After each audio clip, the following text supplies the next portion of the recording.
Dude, Yeah. if there were to be a title for a book in your life, it would be How the World Came to Me That's a by fact. LOU GENEUX. I'm turning dreams into reality. In the lab with the formula and chemistry. Boom, and we're on. Dude, when was the last time somebody called you Luis? Luis. When I was in grammar school, there was like three Louis, I don't even know what the fuck. And what the heck? Sorry, are we cursing? Oh, you can say what the fuck now. You're good, bro. You're good. You're good. Yeah, so like there was a bunch of us in my classes. I had 3 or 4, and so the one kid's name was Luis, and then my teacher used to call me Luis to annoy me. Damn. And then, dude, you're the first. We've completed now the first father-son combination. I know. That's crazy. How awesome is that? Did you ever have issues with your last name? What, people pronouncing it wrong? Yeah, like Genix or something like that? Yeah, my whole life people said my name wrong. So there's this whole thing with me and my dad where my dad says Geneux, but that's not the last name that I know. Like my last name is Geneux. Like I've said Geneux my whole life. That's what he used to say. And then all of a sudden he changed it at some point. And like I don't know what happened. So I just keep rocking with Geneux. But he says Geneux. It's very strange. He says Geneux. Dude, Yeah. if there were to be a title for a book in your life, it would be How the World Came to Me That's by a fact. LOU GENEUX. That's a fact. That's a fact, bro. By LOU GENEUX Jr. How the World Came to Me. I'm telling you, bro, because you right now have the luckiest guys, but also one of the most talented guys, man, to be able to be in the world you're in right now, pulling off what you're pulling off right now is really special, man. Do you feel that? Like, honestly, do you feel you're in a special spot? 1 zillion%. It's literally impossible for me to probably put it into words. Every single day is like something more insane, and insane in like the best possible way. Like there's just something outrageous going on every single day. Like today I wake up and Gary's launching a baseball agency. Like yesterday it was something else. Hold on. Whoa. Because we got to talk about that. Yeah, let's talk about it. Any chance we're jumping over or what? What do you think? No, not anytime soon. No. I'm super good. Why? Because you have, here's the thing that I've always said about you. You have enough talent to spot talent. Sure. Yeah, no, I mean, listen, I've been Gary's assistant for like a year now. I think I would like to stay in that position for a while. I think I'm learning like so much. Would I like to be involved in like sports agency one day? Probably. Like that sounds super cool. It's just a matter of like when the right time for that is, and it's not this second. That's for sure. Dude, if they sign Bregman, what then? Are you jumping over? Oh, then I'm over. See ya, Gary. How hard is it to be? Because I think the 2 hardest places to be an Astros fan is in LA. But in LA, they don't really care, bro. It looks cool. You're rocking an Astros gear, whatever. Yeah. But in New York, it has to be brutal, man. And to have a lot of your A's stuff, Astro stuff, be put on social because of what you're at. How do you do with that, bro? Do you get a lot of haters? People mess around, but everybody. The one thing that no one wants to admit is that all these teams are doing the same thing. Not all, but like a lot of these teams are doing the same thing, right? Right. So you can point and laugh. That's fine. I did the same thing with the Patriots, right? Like it's pretty much the same thing from like a cheating standpoint, right? Like, So I don't know. I mean, people mess around with me. I'm sure people tweet me and all that stuff, but it's whatever. Dude, have you started getting recognized now? No, definitely not. It's happened like a couple random times, like when we go to the card show. Like I go to card shows, people know who I am. There was one time where someone in my building was like, are you on Trash Talk? I was like, yeah, like it's like random little things like that, but nothing like crazy. Dude, it's about to get even crazier, bro. let's for you, man. Let's go way back, man. So yep. You were born in New Jersey? Teaneck, New Jersey. Okay. How was that, man? How was that experience for you growing up there? It was good. So like my parents got divorced when I was super young, right? So when I was first born, we lived in North Bergen. We moved to Harrington Park. This is irrelevant for no one unless you live in New Jersey. But my parents got divorced. I grew up down more like North Jersey area, Palisades Park, Fort Lee, Fairview, Englewood area. I moved around a little bit. I went to Catholic school for a big chunk of my life. So I had like the same group of friends when I was growing up. And then when I got into high school, I went to St. Joe's Regional for 2 years. I had really bad grades. I got the hell out of there. And I went to public school where I got to meet up with a bunch of my friends who I'd never gone to school with. I played sports with, I played baseball with, football with a little bit when I was younger, but I never really got to go to school with them. So my sophomore, my junior, my senior year of high school, all were in my town. It's kind of where I made like two of my best friends now, Sean and Matt. We still hang out all the time. We text all the time, all that stuff. But it was great. I have not one complaint about growing up. It's been amazing. Lou, first job that you had? My first job, I worked at our local town pool in our concession stand. I got to do the register for a year. The next year, they let me cook a little bit, not that much, but mostly register stuff. How old were you? 15 or 16. One of those. Yeah. Did you start driving at that age already? No, Jersey's different. We don't get our permits until we're 16. And then we can't actually drive by ourselves until we're 17. And then I never even had a car until my senior year of high school when I was 18. So, yeah, I drove around a little bit, but nothing too crazy. So let's say we went to high school. School's not for you. What happened after this? Were you lifeguard professionally or register? What'd you do after that? No. I was in high school, had terrible grades, horrifically bad grades.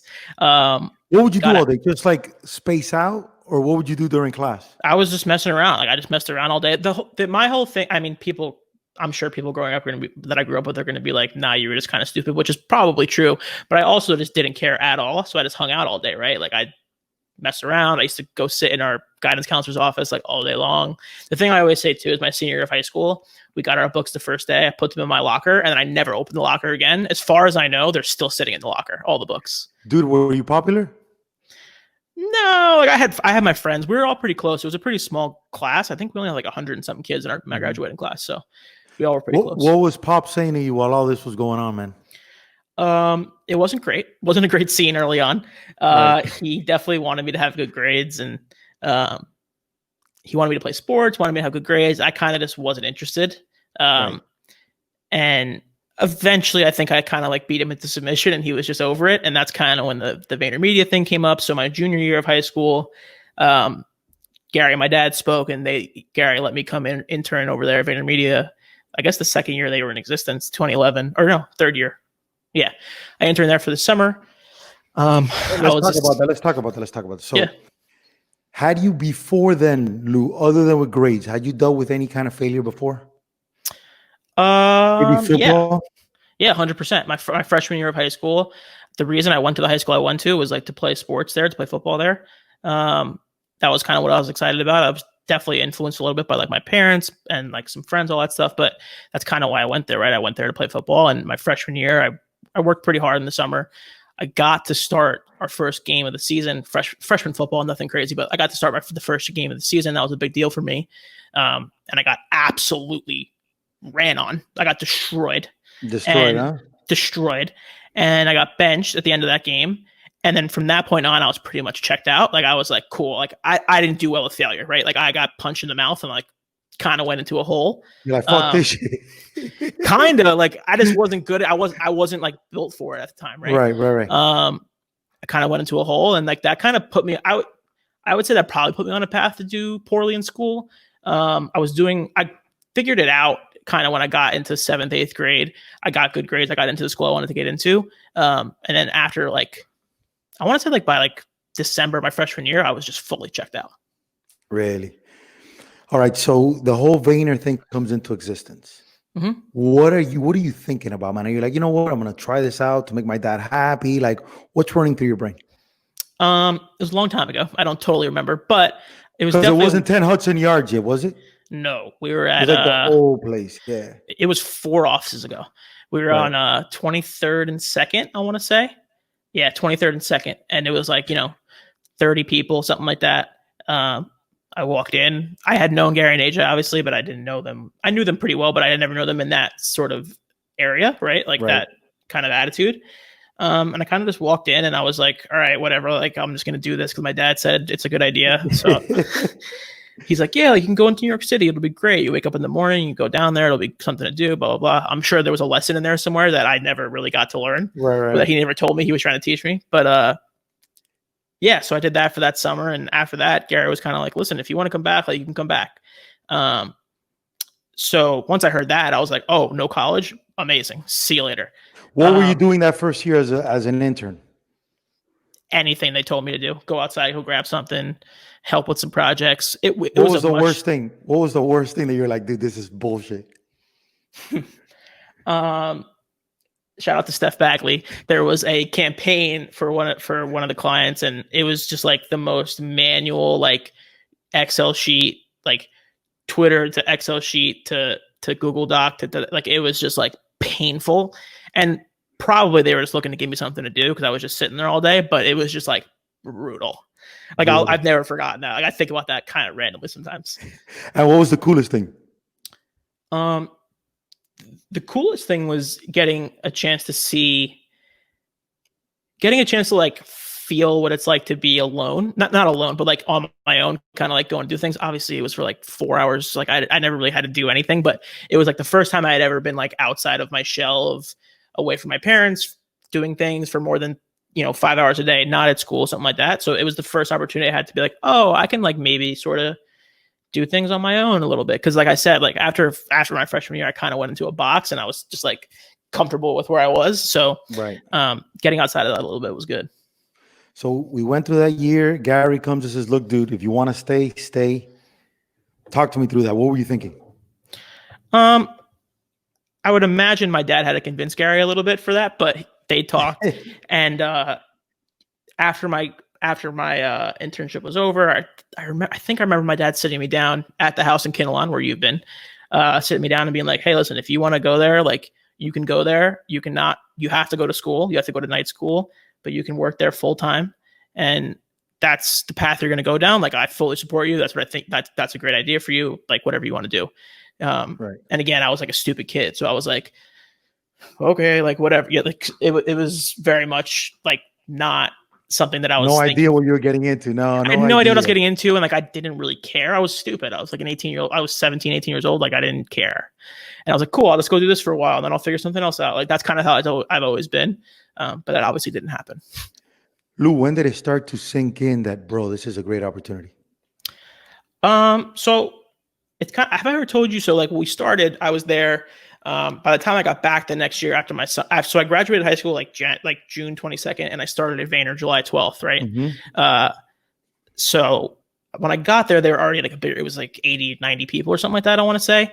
So it was already like a real company, and I was like, oh, this is like a real job. Like I'm like an adult, like I kind of like felt kind of cool. Like all my friends are going to college and I was like actually making money. Mind you, I was making like nothing, but like I was, it was like, oh, still cool. Living at home? Were you still living at home? Yeah. I lived at home until like 3 years ago. So, perfect. Yeah. Yeah. I was like, cool. This is amazing. This is fun. Cool. And then what happened was Gary, classic Gary fashion, one weekend, he was like bored at home and he started going on eBay and looking into like old toys, like Hot Wheels and like Masters of the Universe. I remember like weird stuff like that. And that eventually became something called Vayner Toys. So what Vayner Toys is an early version of what the cards thing has become now, where we would just go and buy. We would go to a bunch of like auction houses. We would go on eBay, go on Craigslist, buy as many like lots of old toys as we could, and pretty much just resell them on eBay. Yeah, so we did that for like 6 months. So I was at Vayner for about 6 months, and then we did the Vayner Toys thing for another like 6 to 8 months, and then I went back to Vayner. And when I got back to Vayner was when I realized like, okay, this is like a thing now. Because to be honest with you, the Vayner Toys thing wasn't the most fun thing I've ever done in my entire life. It wasn't the most exciting 8 months. So when I got back, I had the perspective. It was good. I got the perspective of like, oh, cool. Like this is a really good job. Nice. And be able to learn some stuff. And ever since then, I kind of been locked in. So you did that, and then talk to me about getting into Team Gary Vee, because you weren't part of Team Gary Vee yet, were you? No. So I had never been involved in Gary's team. I was at the company for 6 years. I was at the company for 6 years. I did like regular. I was a community manager. Then I went to client service, worked on an entertainment business there, and then kind of went to Gary and I was like, hey, listen, I kind of feel like I'm in a box, not in a box. I feel like I'm kind of hitting a wall in terms of like, I kind of feel like I'm doing the same thing every day. It's kind of boring. You didn't like the client stuff. You didn't like that. Yeah, I didn't love the client service stuff, and like I didn't love that I was kind of just on like a pathway. Like the path kind of bored me. Again, it's classic me. Like I have no idea what I want to do. So even giving me a path in front of me is like boring. Yeah. So I hit him. I talked to him. We were at a Jets game actually, and he was like, "Listen, like, do you want to go work somewhere else?" I'm like, "No, I want to work with you more directly." So from then on, it was a path. It was a matter of getting me there. That took another 6 or 7 months, and then I was full time Team Gary starting February of 2018, I think. How was that talk? Like, hey, look, you're coming full on. Talk to me about that. How did you get that news? We were sitting at a Jets game, and I was like, listen, I'm really bored. And he was like, I get it.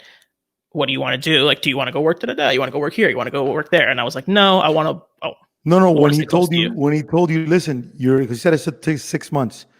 When did he tell you, listen, you're officially 100% on board, Team Gary Vee?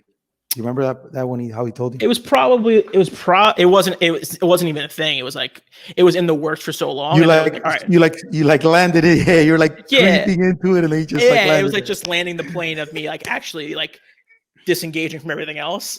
Like the day I like said goodbye to my clients, I was like, all right, cool, later. And I moved on. See you guys, dude. Yeah. See you guys. Yeah. So from then it was full-time Team Gary. All right. So we're on Team Gary now. Mm-hmm. How different was that, man? I'm sure now for a guy like you that loves flying, bro, I'm sure that's your speed all day, every day, huh? Yeah, like I struggled for sure.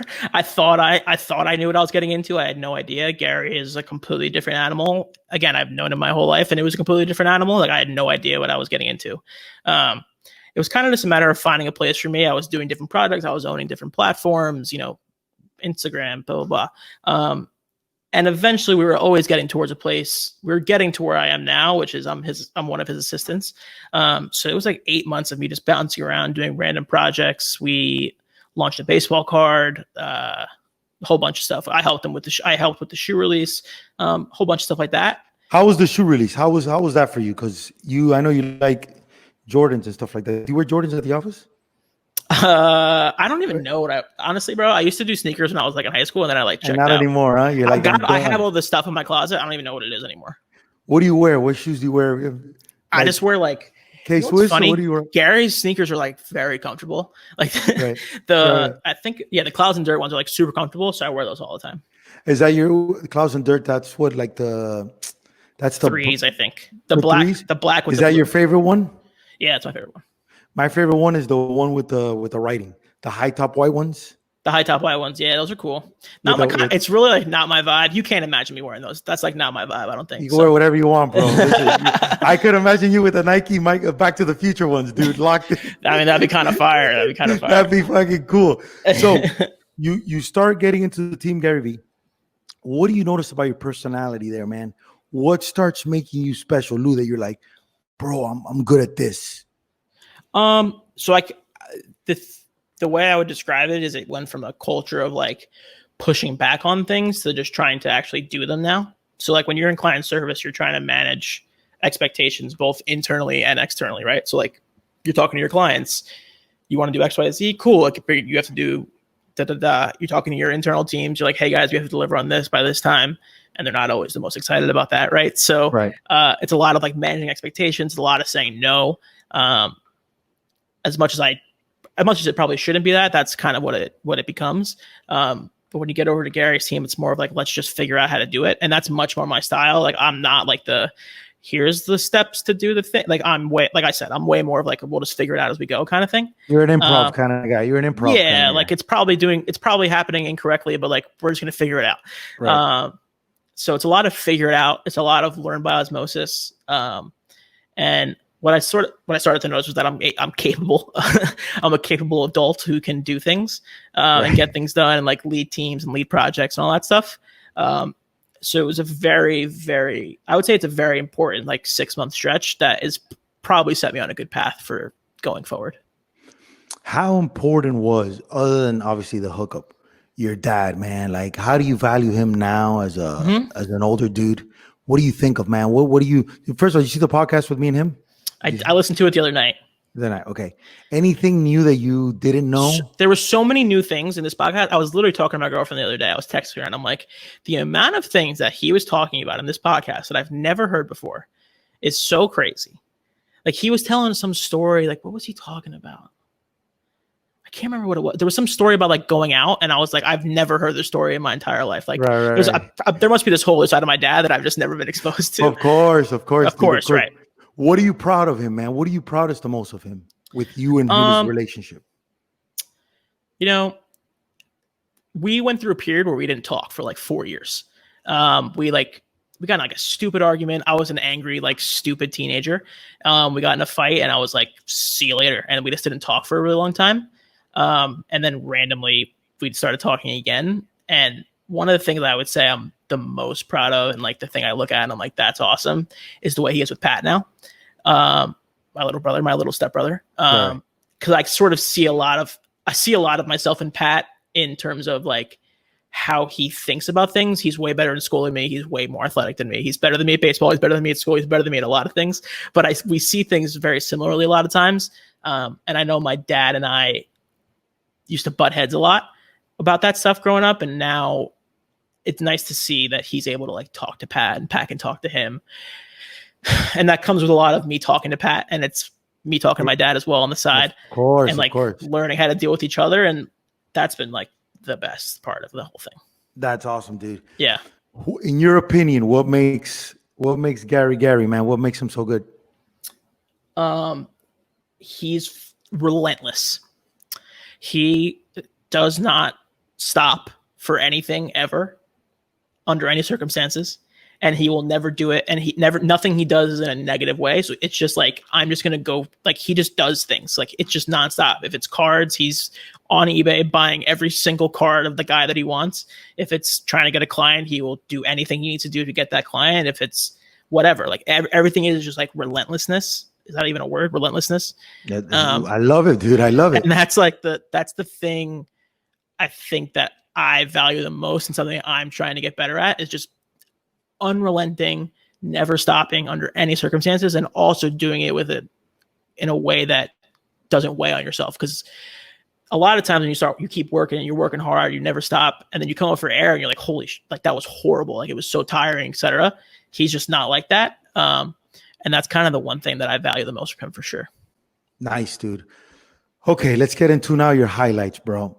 I think your highlight number one for sure is trash talk, because do you like the garage experience, the garage sale? Yeah, it's fun. It's like a fun thing. It's like something to do on a Saturday, and like, right. Again, when you're doing it with Gary, it's a little bit different. It's like, I'm going to buy every single thing I'm going to go to 146 houses in 4 hours. Just destroy everybody. Yeah, like if it was me, I'd go to like 30 houses and like have a relaxing Saturday, like maybe find some stuff. Again, it's like 145 houses, etc. But it's fun. It's like good. It's good times. It's just good times. That's the real thing. Okay, now, before we get into the cards, because I'm going to leave that for a little bit later, let's talk about the gaming stuff, man. Sure. The fact that he bought a team and you play is it Halo? Is that the game? Call of Duty. Call of Duty. Yeah. You play a lot of Call of Duty. Yep. How is that, man? Because I'm sure I know you play a lot, but you say you're not pro, like you're just not there. even in the same universe as those guys. Not even the same. What is it for you liking these guys? It's almost like if Vayner were to buy part of the Astros, almost. What are you learning from that video game experience, that esports thing, man? That I like being exposed to the industry, right? Like, it's an emerging industry, and anyone in the industry is going to say it's been here for a while, but it's definitely having a little bit more of a moment in the last 2 to 3 years, I would say. And seeing the growing pains of that, of like in both the good ways and the bad, like we're going to have a real spot. They sound like a gigantic deal with YouTube, right? Like it's a big deal with YouTube. And there's things where like, the season gets shut down because of Corona, and like they have to figure out how to do all that. And kind of watching that from the outside looking in is interesting to me, because I just like observing how all these different businesses run. Right. And at the same time, it's like there's this kid got RX on the Rockers, like an animal. He's an animal at Call of Duty. And then I sit down and we're talking to him, and he's like, yeah, like I just think that's like super cool. I just love like observing like that. And he's like nonchalant, like, yeah, bro, whatever. I just hate X, Y, and just stuff. Yeah, like happens. whatever. Like I just like click right trigger and like they're all dead. And I'm like, yeah. Dude, let's talk sports. hmm How much does it suck to be a Jets fan, man? Because obviously Gary makes it seem like it's the worst thing in the world unless you guys are like winning. How much does that suck, bro? It's all I know, so I can't really tell you. I will say with the seeing and being a part of the winning on the Astros thing is like, oh, this is what it's like to be successful when you like a team. Nice. But the Jets are just it's a different level for me. I love this more than anything. It's not great. I don't enjoy being horrible, but one day we're gonna figure it out. You're a Jets fan because Pops was a Jets fan? Is that who the first one to get you going with the Jets? Yeah. So like when I was super young, I liked the Packers because I liked Brett Favre. He was just like cool, and I liked him. I liked Cheeseheads; those were funny. Yeah. But then when I turned like 8 or 9, it was like Jets. Do you know more about baseball or about football? I probably know more about baseball because I understand it better. But it's close. I would say baseball, dude, because I don't know. I don't think few people understand from not even playing that much baseball. Bro, you understand pitchers' weaknesses. You understand hitters' strengths. You understand bullpens. You understand rotation stuff. You understand leads. You understand trends. That's not common for a dude that's never really played. You know what I'm saying? Yeah. Where do you get that from? I don't know. I think I think a lot of it is, honestly, I think it probably a lot of it's the fantasy baseball. I've just done so much research and like read so many things and watched so many games and like been a part of something like that where it's so deep and you have to know all these random things that I've picked up on all these trends. And obviously I was like a child of the internet, and like advanced metrics is all over the internet, all over baseball. Baseball's all advanced metrics, right? So you kind of just soak it all up. And I kind of have started to get a better feel for it. I would say there's a lot of things I don't know still, but yeah. You think there'll be a season this year? I do. I think they're going to start they're definitely going to start it. I don't know if they're going to be able to finish it. The testing thing is like making me nervous. What do you think? Do you think they should do it or no? Dude, I got a text from Pops this morning. I think like at 7 o'clock in the morning. He's like, you know what? I still don't think baseball's gonna go, man. I work with a kid that his dad is the official doctor for the Marlins. Mm-hmm. And man, especially from what I get from up north and stuff like that, they're like really, it's there, man. And now you guys became really successful. We now, like in Miami, hold on, bro. Let me get this up here. Hold on. In Miami now, they've had to shut us down because they let us loose for a little bit and we went crazy in Florida. Like we were like, yep. Seemed like back. They did, yeah. We're back, and then bro, one of my friends went to Florida and got corona. He came back home to Connecticut and had corona. It's crazy. They literally. So check this out. So yesterday, the mayor said, "Listen, fuck that. No gyms. No eating. Shut that shit down." Then he changed his mind today. He goes, you know what? Okay, let's do gyms, but you gotta wear. Look at this. You gotta wear the fucking mask. But then cardio has to be done outside. I don't know what the hell's going on here. So you gotta be social distancing. But he shut down the food, but it could be open outside. So it's like, it's crazy, man. And it's a lot of unfortunate things that have hit. Obviously, with the protesting stuff, that put stuff in a whole crazy world. Obviously, and bro, at least here, man. And I think over there too, it's been super hot here, bro. So people just can't help to control themselves. They're like, we gotta go out, we gotta go to the beach, we gotta do our stuff.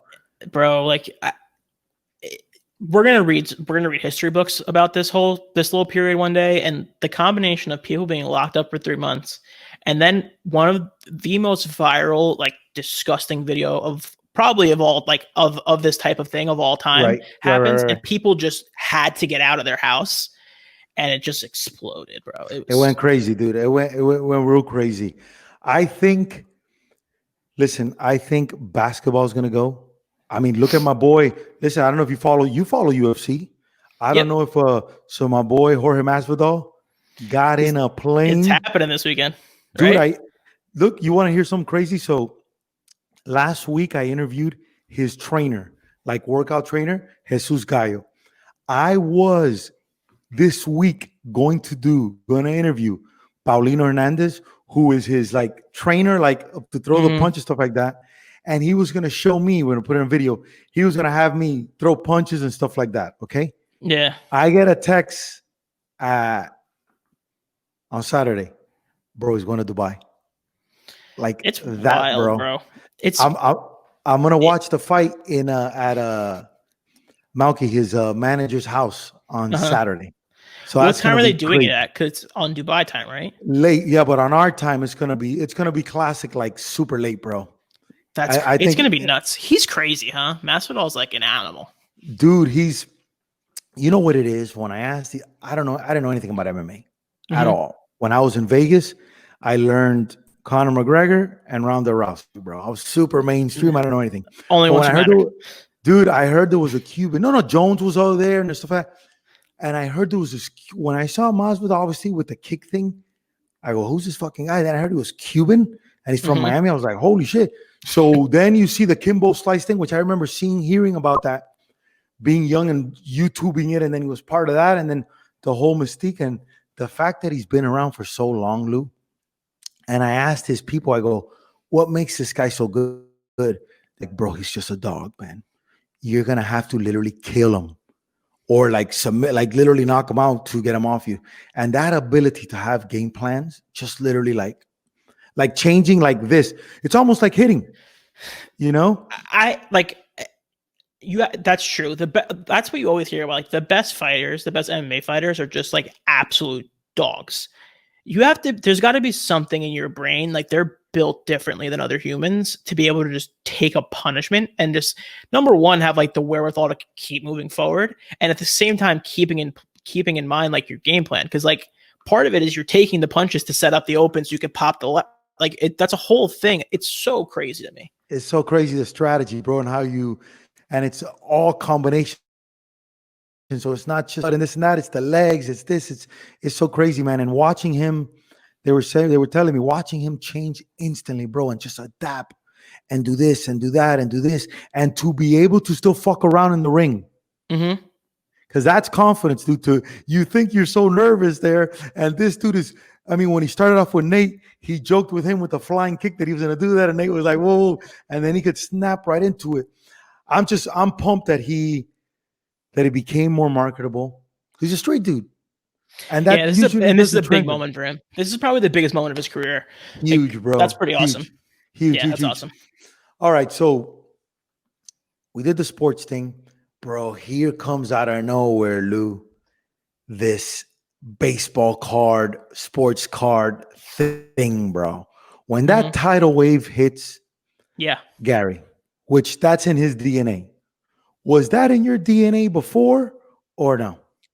So this is one of the things that happened with my dad, with the podcast with my dad. He was like, "Yeah, little Lou didn't go to the card thing." That's not true. I was at the cards things. Yeah, like, let's I have call him out. Let's call him out. memories of being at the cards things. Like I have it. Like he probably doesn't want to remember it. He might have blocked it out, but like I had access to his eBay, and I definitely bought a bunch of like signed LeBron stuff and signed Carmelo stuff, and then told him I didn't buy it, but I obviously did. So like I was involved. But so that was my original thing. It was probably like the 03, 04 range. I did it a little bit. I was a little kid. I was like, 8 or 9 years old, and it was fun. And then I kind of checked out, and then it came back again in 2017, like you're saying. All right. So now you start getting in the mix of this, bro. What makes you so good at getting cards, man? Is that because you have knowledge, your speed, your bankroll? What makes you so good at this card buying thing? It's not my bankroll. I have no bankroll. It's another thing, lucky thing I did with Gary. Like Gary was like, "We're just gonna do this." So we started doing it. We started buying, and I didn't spend $1 of my own money for 18 months. I just learned how to do it through Gary. Like it was a constant state of buying, and it was learning to understand how the market moves and what drives card prices up and down. And it's not what you always think. It's not always the best player has the highest price card. That's not really true at all. And learning how pop culture matters and how like an Instagram post could literally drive the price of a card up, 30, 40, 50%, right? Overnight. And so, yeah, I had 18 months of just straight up learning. And then I didn't buy a single thing. The first card I ever bought was 3 weeks before Corona. No way. I bought it was the first time I spent my own money on a card. Gary was telling me for years, like you have to be buying cards. Like, what are you doing? How are you not spending money right now on buying cards? And I was like, bro, no, like, I don't want to spend money. I don't have the money to spend on that stuff. Like, I just don't have it. And right before Corona, I bought a couple of Lucas. I spent about like $225 a card. I bought 4 Lucas. And then Corona hit, and the cards promptly went down. They got up to like 700 right before Corona. So Nice. like this is the thing about cards, right? Like you spend, I pulled them out just in case. You spend $225 on this in February, right? Right. In March, it's like a $600-700 card, and it's like, what is happening, right?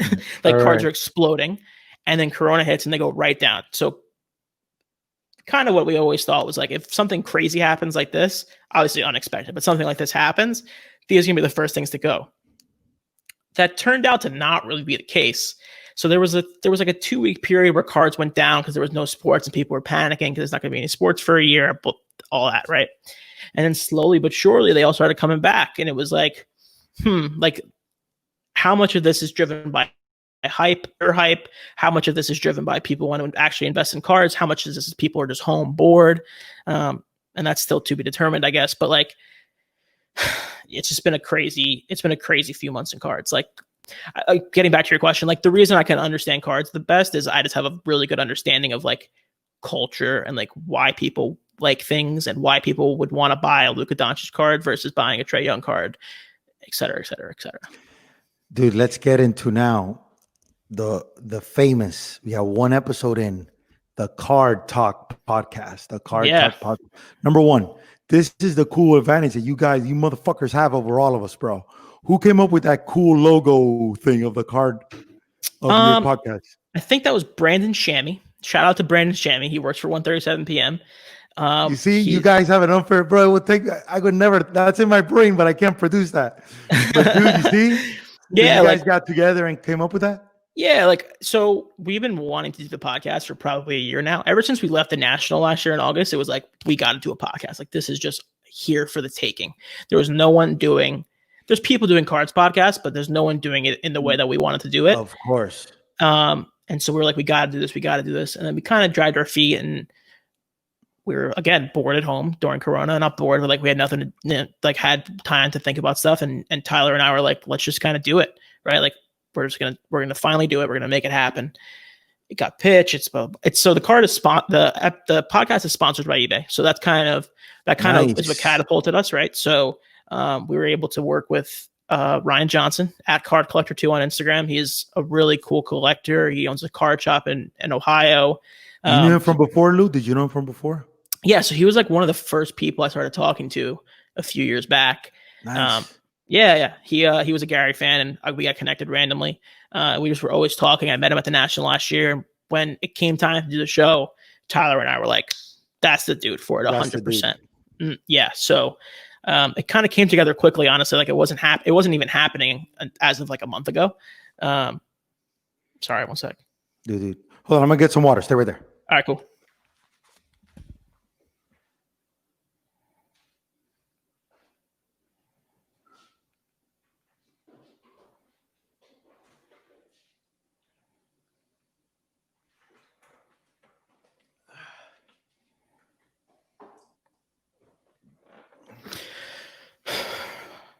Gary's texting me about cards.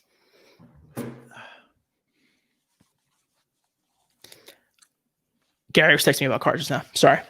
No, you're good. You're good. What do you say? Come on, give us some insight here. We're just talking about this old random wrestling set that Gary is really into, and 1982 Wrestling All Stars. It's like super cool. They got like all the old guys. It's like Flair, Hogan, all like the classics. So we're just talking about that. Dude, you know I met Hogan. Have you ever met Hogan before? He came to our office a long time ago. I want to say 2014 maybe. So I like shook his hand and said, hey. Dude, here's a funny story. So New Year's Eve, way back when, man, it was here in Miami at the place called The Forge on the beach. I had a table. He had a table right next to me, dude. Mm-hmm. And we started talking, and he's like, brother, I used to be a baseball player. I think he almost got drafted by the Yankees. But playing third base, he was, when the third baseman come in and they make that throw, like that quick throw on a slow grounder, he said he ripped his elbow, and there went his his baseball career. Believe it or not, That's dude. crazy. Isn't that funny? He's like, he was like a crazy athlete, apparently. Like all You could stories tell, point to bro. him You could being tell. You insane. could tell. Yeah, bro. The Yeah. size and it's just a He's big dude, gigantic. man. Yeah. Big Anyway, dude, bro. Big dude. So, where were we, bro? Hold on. Let's fix this. we're talking about Oh, okay. the No, of course. podcast. The podcast. Okay, the podcast. Okay. We're gonna do this. We got the guy, whatever. Yep. So episode 1 was yesterday. It was filmed yesterday. It gets released tomorrow. Okay. It'll be out. I don't know when this comes out, but it comes out Wednesday, July 8th. Okay. Now, let's talk about the pre-planning of the podcast. How did that process go? Is it like, listen, hey guys, everybody shows up, boom? Are we assigned like, okay, Lou, you talk about Luca, I'm gonna talk about LeBron. How did that? Talk to me about that. Yeah, so me, Tyler, and Ryan have a group chat. We're just constantly throwing stuff in. We're talking anyway about cards all the time. And then we film Monday mornings, or film Monday afternoon. So Monday morning, it's like, all right, what are we going to talk about this week? We picked 3 topics, top 3 things we saw from the past week. What were the topics? Come on, because this is going to release after your show, so don't worry. Honestly, bro, like, I can't even remember. It was like it was update about sports coming back. It was about box breaking culture. So that's something in cards where like people buy a piece of a box and someone opens it, and if you have the Pelicans, you get all the Pelicans cards, etc. Okay. And then the last one was, what the hell was the last one? I don't even remember, dude. It's like I don't even know. Every day. I don't know. I want to say it was about baseball. I think it might have been about Gavin Lux. I think we're talking about Gavin Lux. Yeah. All right. I think. How many podcasts are you gonna do a week? We're gonna do one a week. So we're gonna do every Wednesday. We're gonna have. It's probably gonna be like about an hour and 20 every week. We're gonna have the opening segment. We're gonna have an interview every week, and then we're gonna have like a little back end part. We thought about doing multiple times a week, but it was like I don't know if we could really sustain that at like, because we wanted it to be more of a long form, and it was gonna be tough to do like 2 or 3 times a week. I get it. How did you feel doing it, bro? Did you feel cool? You're like, man, this is cool. You're like a little weird. How did you feel? It's definitely kind of weird. It's a different thing when it's like a recorded. It's just when the camera, it's classic. Like something gets recorded, it feels weirder than if you were just talking about it. Right. So we did a bunch of practice shows. I'm sure everyone's going to see the first episode, listen to the first episode. It's going to be horrifically bad, but we're going to get better. It's going to be bad. It's not going to be good, but it's okay. You've done podcasts before. I saw a dude had you on, a card guy also, right? Yeah. Sasha had me on. Yeah.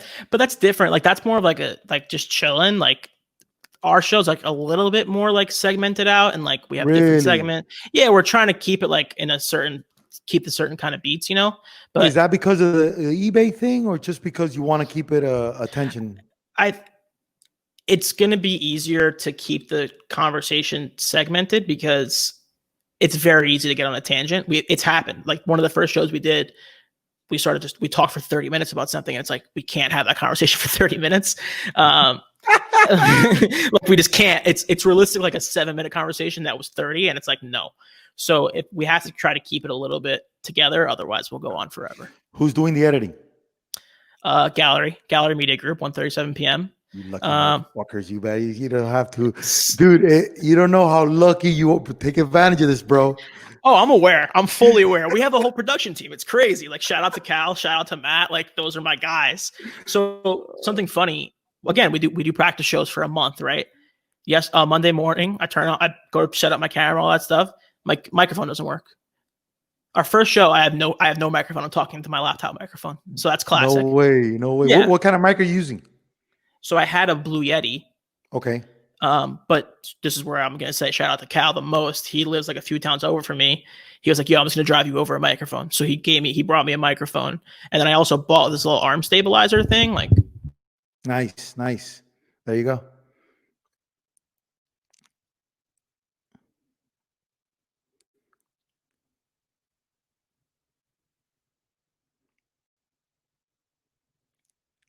professional podcaster, by the way. You're back. Professional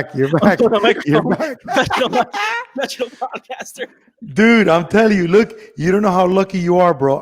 Because I come and I go, let's get what the best has. So I get the Gary Vee, the Shure one, right? Yeah, but that's this a strong mic. this is a headache, bro, because you have to buy a clout thing that's you see probably seen it. You don't know if you look at it in the office or not. It's like this blue thing to add gain Yeah. to the microphone. Mhm. And then I have the Focusrite, which is the red thing that you plug the microphone in. But then you guys have there's a big board, almost like a boardish thing that has like a lot of dials that you guys use Yeah. too. And I hear myself, but I don't hear myself as clearly as people that have people editing this, because I'm not editing my voice on a podcast. It'll take me forever, bro. It's enough that I edit this like this. If I were to edit this, I don't even know how to do that. But I thought that would make it sound like how you hear it in Gary's office where everybody sounds so clear. Yeah. So, dude, you're a lucky dude, bro. Yeah. So the thing, it's like the mic monitor, right? Like when you talk, you can hear yourself. I can hear myself, yeah. So like we tried that the first episode and I couldn't speak. I kept like talking over myself in my head and I couldn't talk. So I turned it off. Didn't like I can't do it. I can't do it. I love it. You know why? Because I go eventually. I'm gonna go on these people's shows because in Gary's they don't do it. They don't use headset there, but like Joe Rogan uses headset and Howard Stern uses headset. So I gotta be prepared, bro. When I get called to the big leagues, Like, don't you get talked over? Like, don't you like get confused? I got like confused. No, not at all. Because There's something wrong with me then. No, you just gotta, bro. It's like when you're playing the Call of Duty. Do you hear yourself? No, I turned it off. People have it on. I keep it off. I That's probably can't why. do it. It like fucks with my head. I can't It fucks focus. your head. Yeah. I like it because it tells me how it gives me a gauge on how loud I'm speaking or not. Oh, well, again, this is why I'm lucky. They tell me if it's too low. But So, now like- oh my god. Oh my god. Lou, Yeah. biggest mistakes card people are making today. They're following the old rules. People think that because a card is $1,000, a LeBron is $1,000. If you would have told someone a year ago that a 2003, in 2 years ago, that a 2003 Topps Chrome LeBron James rookie card, PSA 10, was going to be $1,000, they would have laughed you out of the room. Right. That card is $12,000 right now. Wow. People are playing by these old rules because it was a small hobby, right? It was a little thing. There was, a couple 100,000 people who like cared about cards, right? It's different rules, completely different rules. People thought base cards were stupid. People thought like buying 100 of these was a horrible idea, right? Because who cares about? Everyone wants the rare ones. Everyone wants to have the thing that other people have, right? It's a lot like sneakers. When you go buy a pair of sneakers, right? If you go buy Bread 11 Jordans, you don't want the Bread 11 Jordans that has the blue tongue on it. You just want the Bread 11s. So like, it's a lot of old rules and people are playing this game where they care about population reports and stupid shit like that. People are confused. What advice do you have for people in the card game? What advice do you have? Listen to people who are new. I say that understanding that I probably say a lot of things that are stupid and incorrect. People like myself are saying things that they should be thinking about. An example of this is Pokemon. I'm obsessed with Pokemon. Right. I've been buying the original set Pokemon 1999 Pokemon game, right? Like this Charmander was $225 4 weeks ago. You can't get them for less than 600, right? Like things are happening really, really fast right now because it's exploding. So people you need to be aware that the rule you played by yesterday probably doesn't matter anymore. And like being nimble is a very important thing in cards right now. See how that goes great with your personality, bro? You're a guy that likes to be. Nothing matters. The only rule is that there are no rules. Stocks only go up, right? Stocks only go up. Yeah, I mean that's a whole other thing. But like, yeah. That's the other actually, you know what? Real quick, it's funny you say that. People think that the people like, oh yeah, I knew that card was gonna go up. Any idiot can buy a card right now and it's going to go up. It's not hard for cards to go up right now. There's all these new people. You still have to be smart about where you're spending your money.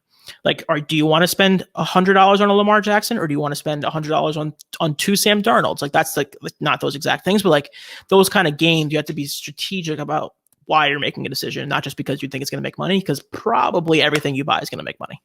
Lou, are you going to hold your stuff? Are you selling it for profit? What's your plan? There's some stuff I'm gonna sell. Like I sold 3 of my Lugas, right? Like I gotta buy a car. Like there's stuff like that. Like it's a means to an end for sure. There's certain things I want to be holding. Like I have no plans to sell this Charmander. Like I think this Charmander is probably a $5,000 to $7,000 card down the road. And then there's certain stuff I'm collecting for myself. Like I got these cool like Sam Darnold cards, like stuff like that. But it's definitely a means to an end. What's your favorite card you have right now? Is that Pokemon there that you have? My favorite card I have right now is probably either this Team Rocket right here. Shout out to Team Rocket. If you liked Pokemon when you were a kid, Team Rocket is legit. Okay. So it's either that or it's this little Kevin Durant card, 2007 rookie card. It's like an insert. So like it looks like the 1986. It's like the Michael Jordan year. This card's like super dope. I love it. Yeah. How often do you look at those cards? Hardly ever. They're in one of my drawers and they just sit there. They just sit there, huh? Yeah. There's no reason to look at them because then I'm gonna want to do stuff with them and I don't want to do that. You're gonna want to do stuff. Anything you excited to get now? Any tips that we could give the people out there? Pokemon. I got a lot of card people following me for some reason. So anything you want to share with them? Pokemon, bro. Buy Pokemon. I'm telling you right now, if you spend $200 on Pokemon cards, you have to be educated. You have to be smart about what you're buying. But if you are smart about what you're buying with Pokemon, you're going to make gigantic returns in the next 18 to 24 months, I think. Lou, are you prepared? Like, have you thought about with what you're doing now, bro?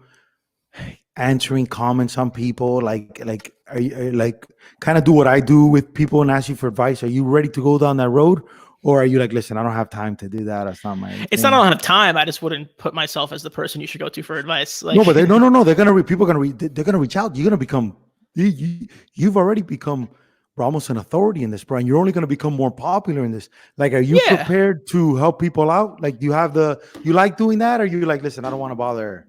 No, I do. I think it's fun, right? It's interesting. It's a little tough game where you could very quickly be accused of pumping and dumping, and that's not something that I want to be involved in. Like, I just don't do that. Right. Like I said, I barely sell anything. So like, it's a tough line to walk. I'm like, hey, listen, do I like Charizard? Do I like Charmander? 100%. Do I think you should buy it because I'm saying so? Absolutely not.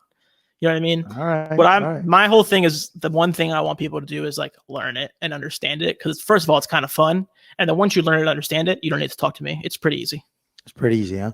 Dude, the only thing I didn't like, bro, about my meeting with Gary was when he started talking about baseball cards. I wish I could have said, listen, bro, let's talk about anything else. I'm not going to buy one card. I don't know that's not my passion. I know baseball, but you came to the card show. It was weird. No, because listen, because I've always said this before the whole Gary thing. I said, I just want to be able to see him and go, hey, bro, what's up? That's it. Anything else is a bonus. The fact that I got to roll with you guys to that card show and see that world, I love it. It's not for me. I would never in a million years buy one. I could care less about that world. But the fact that I love people that are passionate, that could have been the hamster convention. Mm-hmm. Okay. And I would have gone with you guys. Yeah, bro, because what is very admirable about what you guys have built is you've built what we all athletes miss, which is you've built the team stuff, man. And those experiences isn't what normal people do. Like the fact that you guys get to do the fantasy draft, you go to the football games, the core people of football games. Now you go to the baseball card thing, the sports card thing, dude. It's special, man. And anytime I see something like that, I celebrate because I love that. You know, I don't have that, but that's why every time I can creep along and hang out with you guys, I'm gonna do. I told you that I'm gonna do it. I know they moved it to December. Just sit there and learn. And I really got to see, man. And obviously after that, a lot of people asked me about Gary. And I'm gonna tell you something about that dude. I saw that guy on a Saturday. No camera, not one single camera on him. Be the nicest guy in the world, man. He and did not, right? And the same, bro. People don't understand that.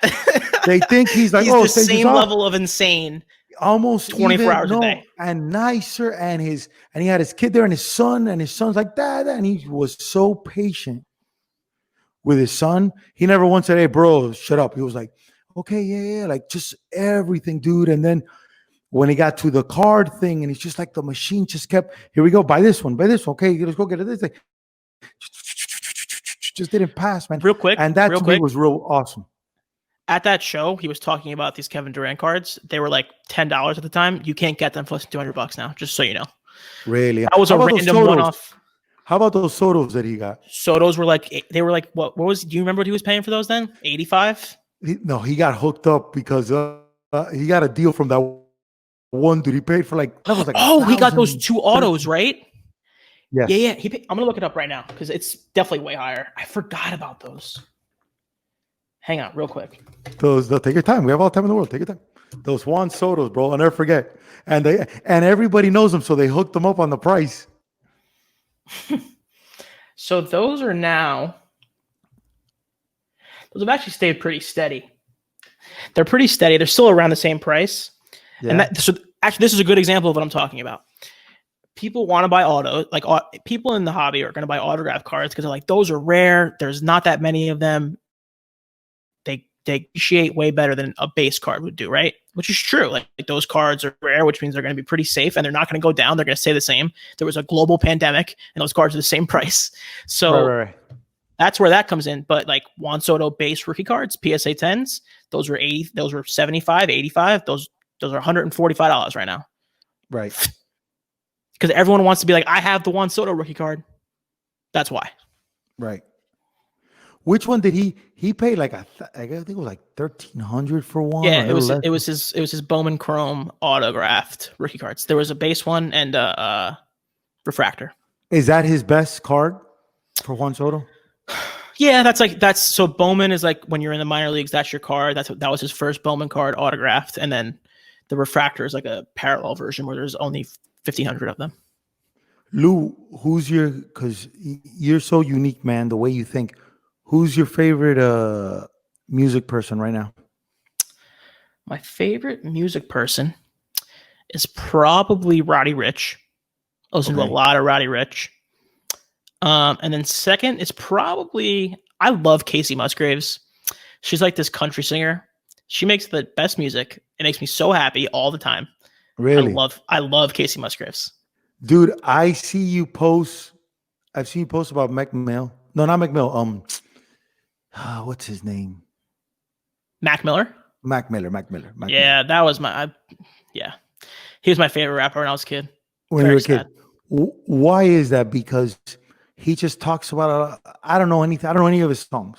But I know so he passed away. Do you know that? Yeah. That I know. So his podcast, his mixtape. I started listening to him probably like 2008, 2009. Mm-hmm. He came out with a mixtape called Kids. It was centered around. Have you ever seen the movie Kids?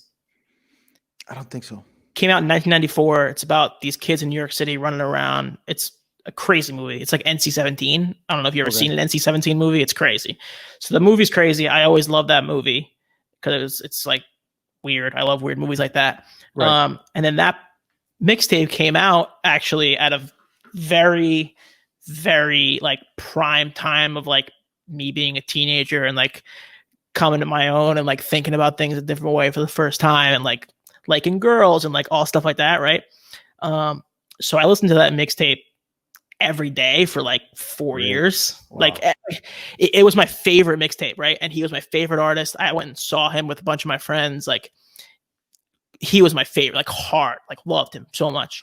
And then, his music changed a little bit. I kind of went away from his music because he went a different path. And then his last album before he died, I was like, wow, I like really love this. Like I really like got back into it. And like he had grown as an artist and it's like stupid. Like I felt like I could like relate to like the growth as like a human. Of course. Yeah. And I really loved it. And then he unfortunately passed away and it was just like, really, really fucking sad. Lou, with that said, who have you been impressed with that you've seen at Vayner and be like, holy shit, look at this guy here? Anybody? Who works at Vayner? No, people that come to see Gary. Oh, you know what, man? I'm very impressed by like everyone. And the reason I say that is number one, there's a lot of people who come in there and it's their time to meet Gary, right? Like they're very excited about it. Like the people that get me the most pumped up is when he flies people into the office. Like he will be like, hey, you live in Arizona? Like, cool, I'm going to buy you a flight. You come to Arizona, you come to New York for the day, have a 15-minute meeting with me and then fly home. Right. The amount of like balls you have to walk into the office and like sit down with Gary like that is crazy to me. Like I can't even, I'm trying to think of like, if like, I don't know, if Will Smith was like, yo, come to LA right now, sit down here for 15 minutes, I'd be like a ball of nerves. Like I wouldn't be able to move. And the crazy thing about Vayner is you're in front of all those people. And that's because Will Smith ain't gonna put you in an office for people. He'll probably meet you in his house, whatever. But the fact that you gotta walk through every, that's like 100 people, yeah. Dude, and listen, I'm gonna tell you a story. You weren't there the first time I went to Vayner. The first time that I was there, nobody was there. And I kind of felt the evil eye on me because of what was going on. And thank God, I was like, bro, this seems like hostile territory here, you know? But I don't think it was. No, I know but what you're saying. But it just felt because we're in the Mike Tyson room, which is gorgeous. I mean, that place is so beautiful, man. Whoever designs that office is like, it was wild, bro. I went back a couple weeks ago for the first time since this whole thing happened. And I walked in and I was like, oh, like this is great. Like it's so nice. But anyway, sorry. For me, look, being Cuban from Miami, when I went there, it was like, oh, that's why I wanted your dad to come with me. And the fact that you were there, because I go, listen, I don't want this to be hey, help me out, cool, yeah, go on TikTok, great, have a good day, see you later. I want it to be something that's like this, and this is just the beginning of something, man, which I couldn't, now talking about that, I couldn't thank you enough, man, for the love you've given me. You'll never know how special that was and how you opened me with open arms and you introduced me to your dad and your brother. And that to me is something special. I'll never forget, bro. Yeah, listen, I mean, you've been amazing for my brother. Like, I'm so glad we got connected through Goldberg, right? It was like a random through our boy, man. Shout out to Andrew Goldberg, my guy. I talk to him all the time. He's actually in our group. He's in our cards group chat on Instagram. Yeah, it's my dude, guy. He's the guy, man. And then I was so happy. I saw a text that he posted that he thanked Gary through when he did the empathy thing because he was a part of that. But how crazy that the day that I meet you, the second day I meet you, and he's the reason why I met you, he's not there anymore. How crazy is that, bro? So random. It's like weird. It's weird looking at that. But yeah, like you've been awesome for my brother, and my dad like loves you. It's like amazing. Like you guys talk all the time. That guy's a man. So it's been like super cool, and like I'm glad. You're the man. We're there, bro. We're there. Lou, before we go, man, any questions for me? Anything, man? Anything I could help you with? Any thoughts? Yeah, anything? What are you doing? Like, what have you been doing the last few months? All right, bro. Also, your shirt is out of control. Dude, I changed up, as you can see. What a shirt. Thank you, bro. Lou, I feel, bro, to answer your question and not sound, I don't want to sound conceited when I tell you this, but I feel unstoppable in whatever I want to do, man. And I've been preparing this whole thing. That's why all these interviews to me are super important, because I treat this, bro, like if we're ESPN, like if this to me is super serious, you know, even though I know that this is more powerful than in long term, Barstool, Gary Vee, that world is more powerful than regular media. This is the way, bro. So I've just been preparing for that, my man. Yeah, that's awesome. And the cool part, one of the things I've noticed with the podcasting thing is like, the more you do it, you get so much better at it. Like, I'm sure, like, when did you start doing the show? Like, again, like, when did you go hard? You started to get hardcore, like when Corona started with the StreamYard thing. That I got that because I started with Preston. I go to Preston, I reach out to him. Shout out to Preston. I go, listen, bro, let's do a show. Let's do our show. Yeah, let's do our show. And he came on, we did 2 weeks, but the poor guy, his dad was killing him, bro. He has to do a lot of like media stuff for his dad. And he was editing all night. And I was like, bro, I don't, and I'm pumped because I'm not doing that. So I go, listen, bro, let's take a break for a second. So I felt real bad for him. But I just started getting people on. And when I really noticed, to be honest with you, that I have a thing for it. I don't know if it's a talent, but a thing for it was when I interviewed the people at the Rawlings Gold Glove Awards. Mm-hmm. That I was able to improvise and just grab like that. Those are the best. I think those kinds of things. That's. I think interviewing is such a good skill because it's also one of those things you either have it or you don't. Like you can either have a conversation with someone or you can't. Like I really don't think you can like learn how to do that. And once you know you have that skill and you can like hone it, it's really good. Yeah, bro. You know what I mean? And you do it guerrilla style, which is like you just go do shit. perfect. And honestly, I grabbed George Lopez. It's so funny. There's a picture I posted. I grabbed George Lopez. I go, George, really quick for the YouTube. Yeah, man.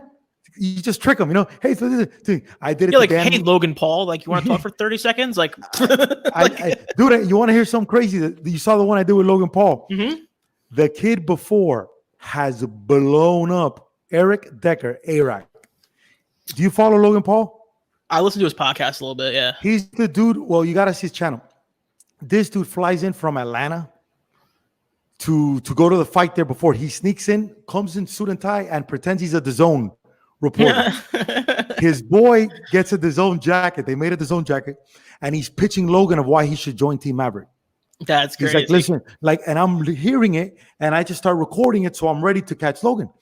And as I'm hearing him, Logan's like, dude, I'm buying this, okay? I'm really impressed by you right now. Really impressed. Yeah, really impressed. Can I get your information? And the guy's like, yeah, and he starts saying his username, whatever.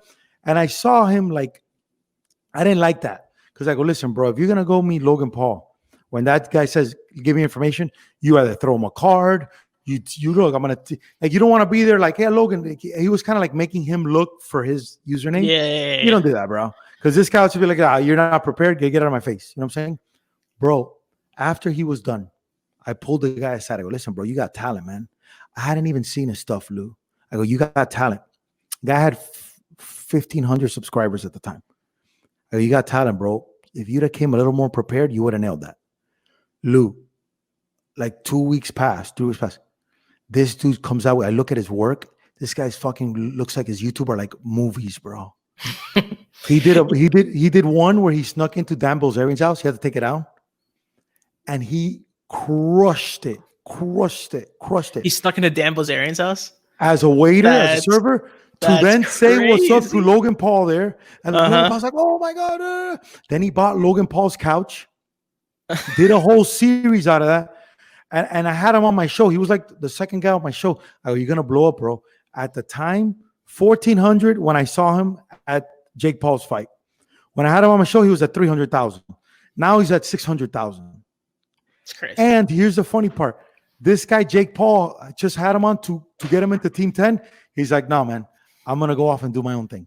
Yeah, bro. Like you say that the YouTube thing, I'm always like amazed by like the editing thing on YouTube. It's crazy that like anybody can become like if someone 30 years ago, if you showed someone 30 years ago, like a regular kid's YouTube who like knows how to edit, they'd be like mind blown. Like anyone can make like a real quality video. It's amazing. You guys, bro, look at you guys. You're gonna like Jason and D-Rock and like and Dustin, like all of them. Like it's crazy. It blows my mind. No, but let's say those guys. You right now are gonna do a podcast that's gonna look super pro. We're on StreamYard. It's fine though. No, but it's gonna be like Tea with Gary Vee.